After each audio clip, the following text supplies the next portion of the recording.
Hello and welcome to ConnectWise Automate release video, your monthly release update. Good to be back here. Yes, it's always good to be back here with you in the studio at the end of the month. Yes, I look forward to it. Yeah, it's like a nice little treat. It really is.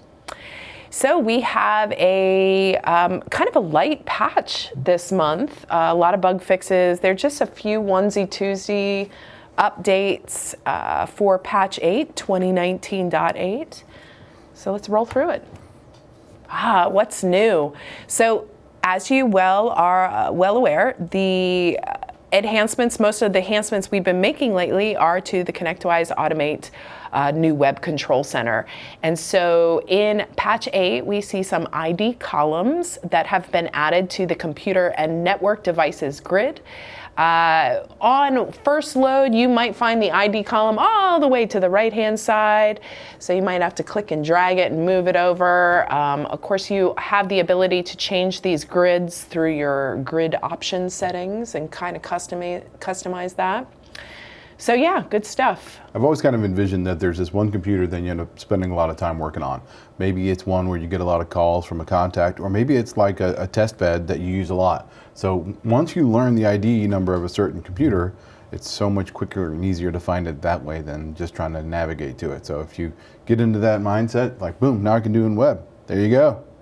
Yeah, exactly. And you have the ability to just type that number. So if you, again, have a machine that you're always accessing, you just simply need to type that number at the top of the field, ID field, and hit enter, and bam, you're in.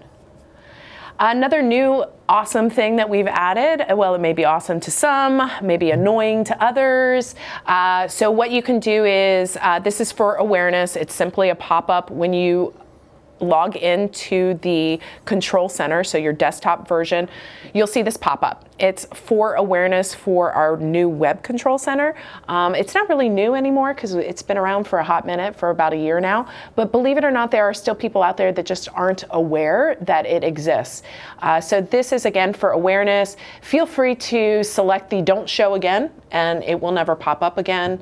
But yeah, so it's important to note, too, that you can have both the desktop installed version of the control center open as well as the web control center. So I can totally envision that. You know, I've been using Automate and using the control center application for years. Oh yeah, I heard that there was new stuff in web, but I keep forgetting. And also we changed the path to it now. The URL is different than the old ones. So you're like, oh, they keep telling me about this new web stuff. Wait a minute, look at that. Yeah. Now I get it when I log in. Sure, let me take a minute to go look at it now. And it's just, you know, you'll love some of the features that are just really fast. It's really a great thing about the new web. Yeah, exactly. It's great for, you know, if you're in and out of a lot of computers, often on those computer screens, web is going to be the better alternative than the desktop. But we do understand that not all admin functionality exists in the web now, so it would require that you still have your desktop application open so that you could do more administrative functionality. But it's coming soon. It is. We're working on all those admin features and getting them into web. Totes. So along with some web enhancements, we are still enhancing the experience for the desktop installed application. One thing that we inserted here into patch 8 is we're adding more details to the login screen. This enables you to kind of see what's loading in the background. So we did enhance kind of the performance, it's the speed, so to speak, of loading. This will also help us on the back end of support. So when you report, hey, it's taking a really long time to load into my desktop control center, with these increased status calls that we've incorporated, this will give support a better ability to kind of track where the hangups are. So works for us, or I mean, it helps us and it helps you. Boom. What did we fix, Scott? Well, we fixed a lot of stuff, I'm not gonna lie. So maybe you've gone into the desktop control center and you're like, I clicked on this computer management screen, but not all my data showed up. Boom, fixed it. We fixed some issues if you're running reports and you've got like a replication server. We fixed some issues there. We fixed stuff related to scripting and like reload cache. Sometimes if you were doing reload cache, it would run twice. You don't need to run it twice. I know it's so nice you wanted to see it twice, but we're just going to run it once because that's just not necessary. So just a bunch of stuff like always, trying to get stuff that we didn't really realize was broken. Oops. Okay, let's go ahead and take care of that. Yeah. So patch 8 does have a lot more fixes than just what you see here on the screen, but these were some of the highlighted ones. Some POSIX agent fixes in there as well. Hey, in case you missed it. So we've got some really cool functionality coming here now with the control backstage. This is neat because I'm sure a lot of you guys have gone to launch a control session, and when you're in a control session, you've got like a toolbar at the top where I have access to a whole bunch of stuff. And that's what we're doing now with this backstage functionality. I can get access to that right through the web. So if I'm on a computer, click on backstage, boom, it's going to launch this, and it's going to give me access to things like I'm able to run, access the registry, command prompt, PowerShell. So I don't have to just launch control of the machine and then get access to this stuff. One-stop shop. Yeah, and it gives you the ability to kind of work in the background. So use remote control functionality without interrupting the end user. Light control, remote control functionality behind the background. So very cool stuff. We highlighted this at IT Nation Explore. And that just happened back in June. And so this is released and available today. Go out and get your solutions. You're going to show them though, right? We're totes going to show you, but don't forget the requirements on there. Yeah. You got to be on the right flavor of Automate, you got to be on the right flavor of the control plugin and the control server. Once you're on all of those things, you will have access to this stuff. It's really cool. Yeah, and there is an additional permission which Scott is going to show you as well. So let's take a look. We're going to take a look? Let's take a look. All right then. All right, everybody, like we were talking about, we're going to show you the cool control backstage functionality. When I double click on this bad boy right here, opens up the computer management screen in a new tab, and here you can see the backstage button. I'm going to click on that and it's going to launch, and it wants me to connect via the control client, and that's going to give me access to this functionality. I will connect with you.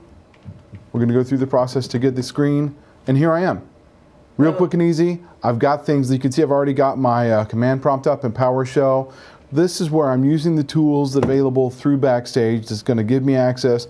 Let me be able to work with this machine. I think I can also access the registry here. I've made the connection using the control without having to interrupt the end user. Right from web, let me get in there, have access to this stuff. Just a new powerful feature that we've added for you guys to be able to do more stuff, leveraging that control connection through web.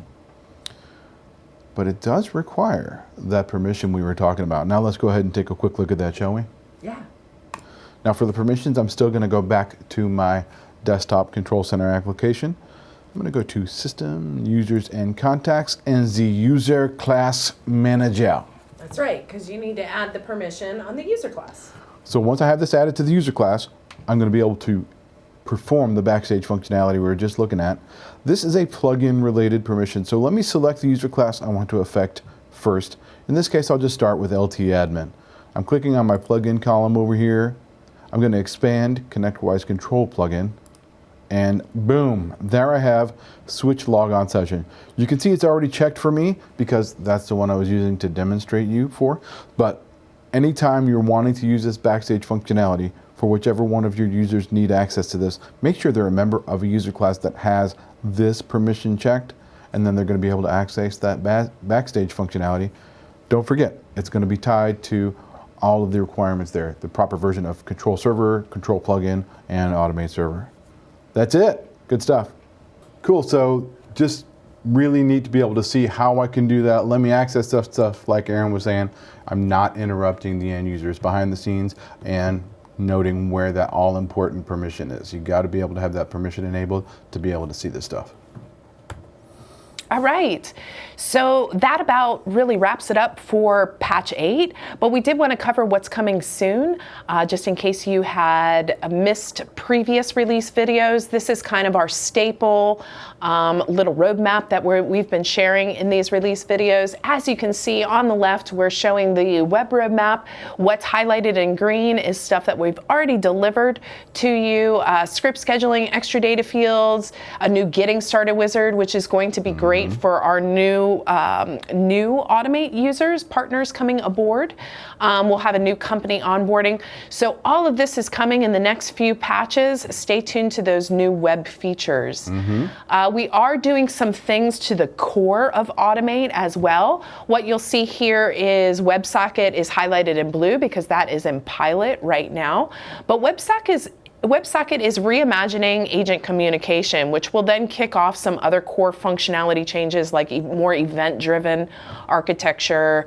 And of course, we're always fixing stuff. I did want to highlight here the Manage plugin 7.7, which is a big plugin update with a lot of fixes in it. So we are making some fixes to assets as well as some agreement fixes, which does require billing. So when we make changes to the Manage plugin that incorporate things that are going to touch the billing process, we need to leave that in pilot for a full billing cycle. But I wanted to note that here that the Manage plugin 7.7 is coming. Nice. Looking forward to it. Yeah, I'd say in the next like 30 days because it just entered pilot. So cool. A lot of bug fixes in that one. Nice.